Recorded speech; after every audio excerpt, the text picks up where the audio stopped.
ओम यदा यदा हि धर्मस्य ग्लानिर्भवति भारत अभ्युत्थानम अधर्मस्य तदात्मानं सृजाम्यहम् परित्राणाय साधूनां विनाशाय च दुष्कृतां संभवामि युगे युगे। तो यानी सच बताने की और सच कबूलने की और सनातनी बनने की आपने बहुत बड़ी कीमत चुकाई है और आप चुका भी रहे हैं अभी भी। जी, तो अभी तक मैं सनातनी खैर वहां तक बना नहीं स्टोरी में, अब आगे चलते हैं। तो मैं जब डिप्रेशन में चला गया तो हमारे चैनल के एक व्यूअर्स है, आज अनफॉर्चुनेटली मेरा नाम भी नहीं याद है मुझे कौन थे, क्योंकि मेरे पास बहुत सारे लोग मैसेज आते हैं। तो उन्होंने मुझे बोला कि समीर भाई, एक्चुअली मेरे चैनल का नाम समीर है, तो एक्चुअली समीर है, तो समीर के नाम से लोग मुझे जानते हैं। तो कहते समीर भाई आपके लिए एक एडवाइस ये है, आप जो डिप्रेशन से गुजर रहे हैं, आप जो अक्सर स्ट्रीम पर रोने लगते हैं अपने बच्चों को याद करके या भावुक हो जाते हैं या वीक महसूस करते हैं, तो आप जैसे योद्धा के लिए ये अच्छी बात नहीं है वीक होना, लोग इसका मजाक उड़ाएंगे। तो आपके लिए मैं एक रेमेडीज बता सकता हूँ जिससे आप अपने आप को स्ट्रॉन्ग महसूस करेंगे। मैंने कहा बताइए। उन्होंने कहा कि आप श्रीमद् भगवद गीता को पढ़िए। तो मैंने उनको ये कहा, मतलब उनको क्रिटिसाइज, एक तरीके से sarcasm में मैंने कहा यार ये मुसलमानों के अंदर बीमारी थी तबलीग करने की, तुम हिंदू कब से करने लगे?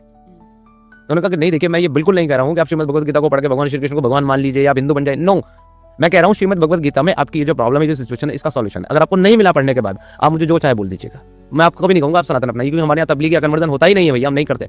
तो आपको सिर्फ आपकी सिचुएशन के अकॉर्डिंग मैं रिकमेंड कर रहा हूँ। तो बात सही थी, जब मैंने श्रीमद् भगवद गीता पढ़ी तो मुझे ऐसा लगा कि मतलब बहुत सारे कॉन्सेप्ट, बहुत सारी जो मेरे कंफ्यूजन थे वो दूर हो गए, क्लियर हो गए। और Kavita ji, credit goes to Shrimad Bhagavad Gita ji, उसके बाद कभी भी आज तक मैं नहीं रोया, न मैं भावुक हुआ, न मेरी आंख में आंसू आए। हाँ, थोड़ा सा मतलब एहसास तो होता है, दिल तो भरता है अपने बच्चों के बारे में सोच करके कि वो मेरी सरपरस्ती के बिना जिंदगी गुजार रहे हैं और पता नहीं बेचारे किस हाल में, किस। सबसे बड़ा दुख ये है कि उस माहौल में जिंदगी गुजार रहे हैं जिस माहौल को मैं छोड़ करके आया हूँ। मैं नहीं चाहता उस माहौल में मेरे बच्चे रहें या मेरी बेटियां रहें, तो इस वजह से थोड़ा दुख होता है। लेकिन मेरी आंखें अब कभी गीली नहीं होती, मुझे कभी ये भी अफसोस नहीं होता कि मैंने ऐसा क्यों किया, because I proud of it, whatever I did.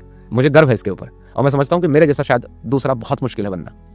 यानी कहा भी यही जाता है कि गीता आपको बताती है कि आपको जीवन कैसे जीना है और चुनौतियों का सामना कैसे करना है। तो ये आपके लिए एक लाइफ हैक की तरह इस्तेमाल करने वाली किताब बन गई। इसके बाद फिर आपके जहन में क्या है? जब मैंने किताब को पढ़ा था, इस किताब को पढ़ते हुए बहुत सारे डाउट्स भी मेरे आए। तो एक मेरे जो है बहुत अच्छे मित्र थे स्टार्ट से ही, वो स्क्रिप्चर्स को बहुत अच्छे समझते, सनातन स्क्रिप्चर को और शास्त्रों को। तो जगह जगह पर जहाँ मेरे डाउट्स आते थे तो मैंने उनसे उसके बारे में डिस्कस किया, मेरे डाउट्स उन्होंने क्लियर किए और चीज़ें मुझे बताई उसी से। तो और मल्टीपल रेफरेंसेस उन्होंने मुझे दिए, लेकिन मेरा जो बेस था वो हमेशा से गीता ही रहा और आज भी गीता ही है। देखिए, और बाकी स्क्रिप्चर्स को मैंने पढ़ा नहीं है, और ना मैं बहुत महत्वपूर्ण मानता हूँ अपनी जिंदगी में उनको पढ़ना या उनको जानना, क्योंकि मेरे लिए गीता एक ऐसी किताब है जो कंप्लीट वे ऑफ लाइफ है मेरे लिए। पूरा जीवन मैं गीता के माध्यम से, गीता के अनुसार गुजार सकता हूँ, या जो मेरी इंसान मानवतावादी जो मेरी सोच है उसके आधार पर मैं गुजार सकता हूँ।